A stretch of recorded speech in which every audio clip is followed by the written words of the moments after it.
Current के बारे में हम लोगों ने पढ़ा कि करंट का एसआई यूनिट जो होता है वह एम्पियर होता है, एम्पियर होता है।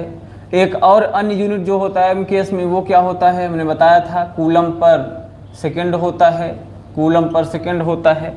अब बात होती है कि करंट को हम किससे मेजरमेंट करते हैं। करंट को हम ध्यान रखिएगा, करंट को एमीटर से मेजरमेंट किया जाता है। एक प्रश्न आता है बहुत कंफ्यूज करता है वह प्रश्न, तो उसको ध्यान रखिएगा कि अमीटर और गैल्वेनोमीटर में क्या डिफरेंस होता है।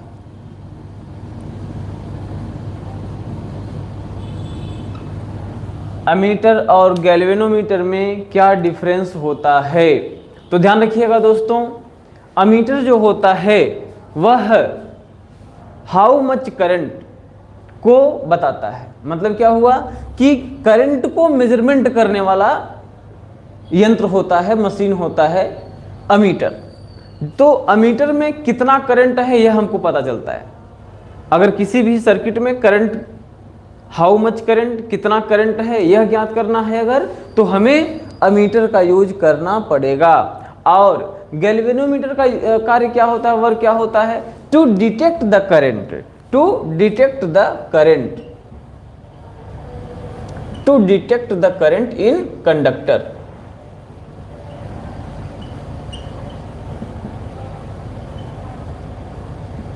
इन कंडक्टर मतलब क्या हुआ कि कंडक्टर में करंट आ रहा है कि नहीं आ रहा है, यह गणना गैल्वेनोमीटर से की जाती है कि सर्किट में करंट आ रहा है कि नहीं आ रहा है, यह गैल्वेनोमीटर बताता है, और कितना आ रहा है यह अमीटर बताता है।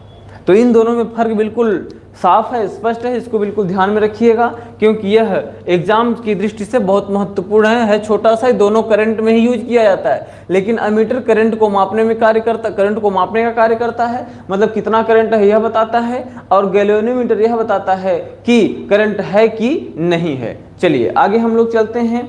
अब आगे है इलेक्ट्रिक पोटेंशियल। तो ध्यान दीजिए, इलेक्ट्रिक पोटेंशियल क्या होता है उसको देखते हैं।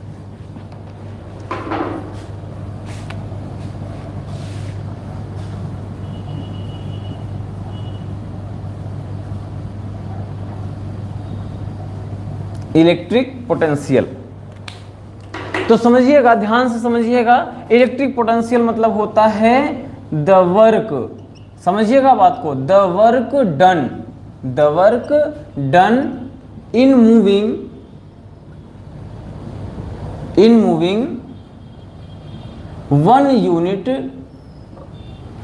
Unit positive charge, positive charge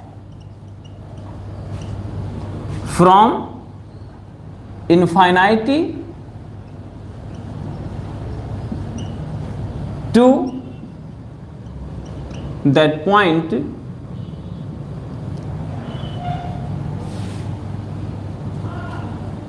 it is called electric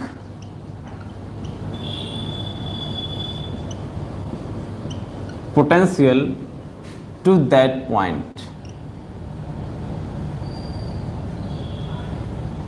मतलब क्या हुआ समझिएगा ध्यान से, अच्छे से समझ में आ जाएगा।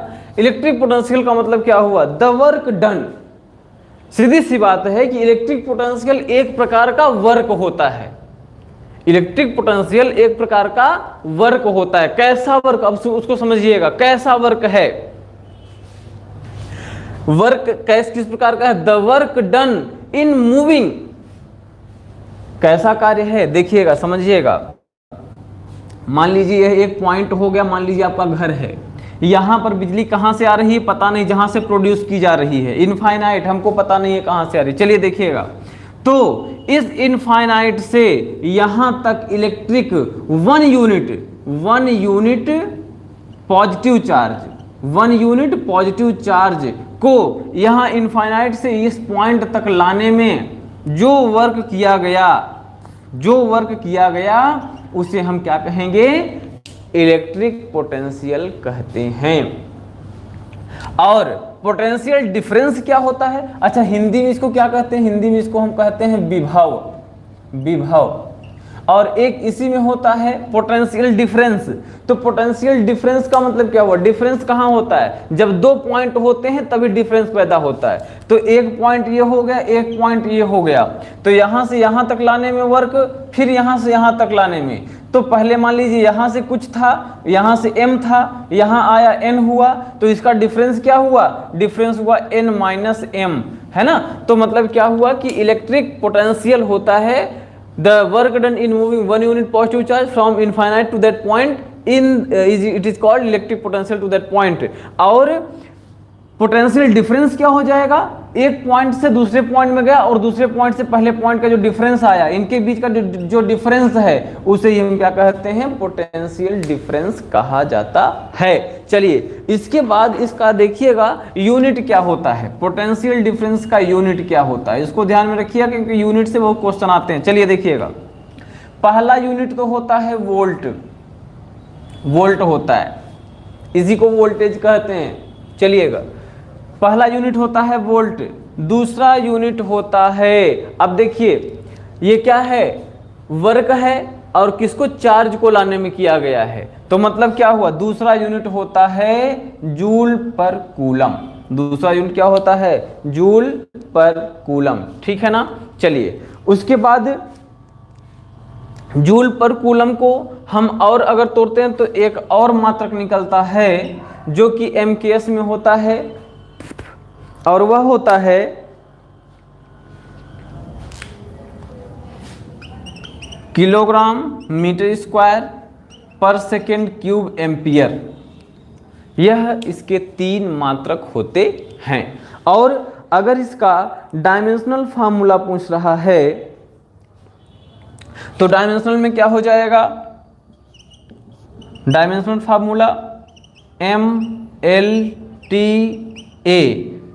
T पर 2 और सॉरी L पर 2, T पर -3 -1, ये होता है इसका डायमेंशनल फार्मूला। तो यूनिट लिख लीजिए। यूनिट इसमें तीनों में से ये तीनों बहुत महत्वपूर्ण हैं। कभी कभी एग्जाम में आ जाता है कि पोटेंशियल, इलेक्ट्रिक पोटेंशियल का यूनिट है, पहला ऑप्शन ये है, दूसरा ऑप्शन ये है, तीसरा ऑप्शन ये है, चौथा ऑप्शन है ये सभी। तो आपका ऑप्शन क्या रहेगा? फोर्थ ऑप्शन रहेगा, ये सभी यूनिट होते हैं।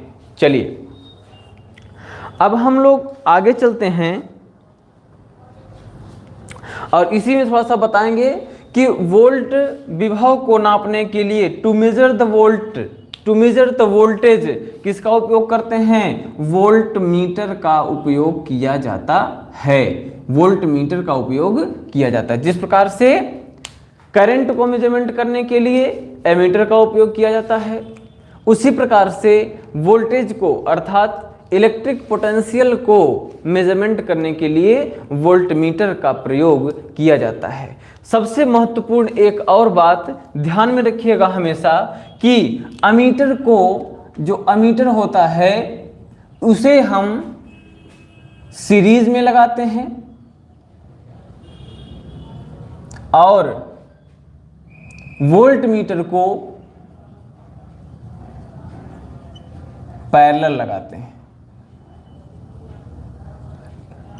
मतलब ये हुआ कि जब सर्किट में हम एमीटर या वोल्टमीटर लगाते हैं, कैसे मेजरमेंट करते हैं, तो सर्किट इस प्रकार से कुछ होती है, ध्यान रखिएगा। तो यहां पर लगाएंगे एमीटर और मान लीजिए यहां रेजिस्टेंस लगा हुआ है, तो इस प्रकार से यहां से यहां तक में लगाएंगे वोल्टमीटर। मतलब क्या हुआ, ध्यान रखिएगा, वोल्टमीटर है।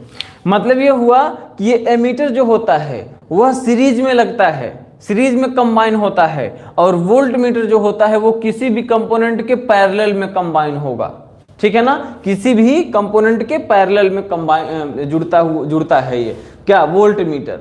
वोल्टमीटर हमेशा पैरेलल में जुड़ता है और एमीटर होता है जो वो सीरीज में जुड़ता है। चलिए आगे चलते हैं हम लोग। अब अगला टॉपिक है ओम्स लॉ। इसको हम मिटा देते हैं, देख लीजिए, फिर से लिख लीजिए। चलिए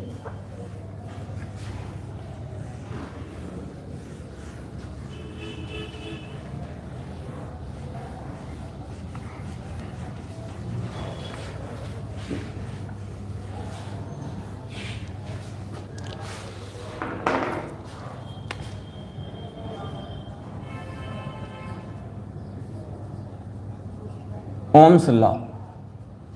ओम एक साइंटिस्ट थे, उन्होंने इलेक्ट्रिक के बारे में कांस्टेंट टेम्परेचर में रख करके वोल्टेज और करंट के बीच में क्या रिलेशंस होता है उसको इन्होंने बताया। तो चलिए देखते हैं। तो ओम का नियम यह कहता है कि अगर हम टेम्परेचर को कांस्टेंट रखें इन द कांस्टेंट टेम्परेचर,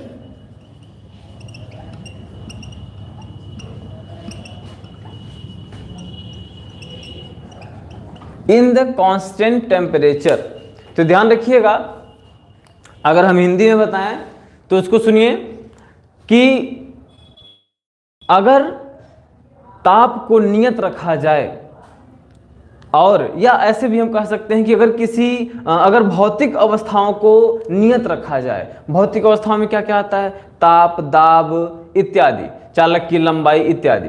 तो अगर इनको नियत रखा जाए तो चालक में बहने वाली धारा अर्थात करंट, चालक में बहने वाली धारा और उनके सिरों के बीच का पोटेंशियल डिफरेंस, विभवांतर, हमेशा अनुक्रमानुपाती होते हैं। मतलब यह हुआ कि ओम्स लॉ यह कहता है कि potential difference between 2 point is directly proportional to the current in the conductor.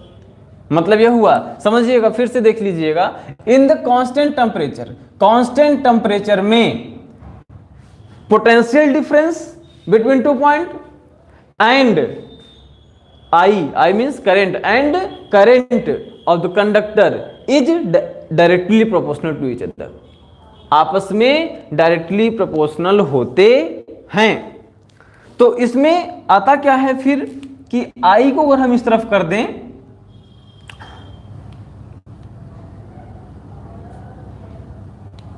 तो हो जाएगा R is equal to V upon I। मतलब क्या हुआ कि अनुक्रमानुपाती यहां पे प्रोपोर्शनल लगा हुआ, इक्वल लगाते हैं तो एक कांस्टेंट वैल्यू जुड़ के आती है, तो I is directly proportional to V, यही होता है ओम्स लॉ, यही है ओम का नियम कुल मिलाकर के। मतलब क्या हुआ कि potential difference is directly proportional to the current, it is Ohm's law in the constant temperature. अब इसी को अगर हम आगे सॉल्व करते हैं तो आ जाता है R is equal to V upon I, where R is resistant, R is resistant, it is Ohm's law. चलिए अब ध्यान दीजिएगा, ओम को हम इस प्रकार से शो करते हैं, यह सिंबल होता है ओम का, और इसे हम ओम ही कहते हैं, सिंबल है। और यह किसका यूनिट होता है, ये रजिस्टर का यूनिट होता है, रजिस्टर का यूनिट होता है। तो ध्यान दीजिएगा, प्रश्न जो आता है वह यह आता है कि according to Ohm's law, according to Ohm's law, according to Ohm's law, पहला option V is directly proportional to I, दूसरा ऑप्शन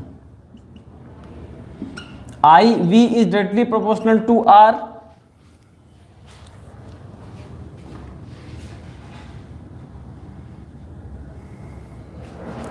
तीसरा ऑप्शन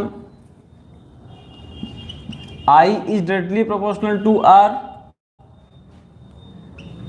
चौथा ऑप्शन नन ऑफ दीज।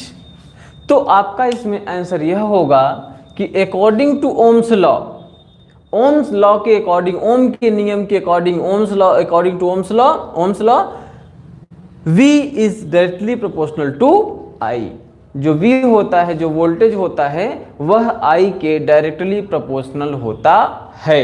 चलिए अब हम लोग नेक्स्ट टॉपिक जो है वह है रजिस्टर। नेक्स्ट टॉपिक जो है वह क्या है, रेजिस्टेंस है, रजिस्टर है।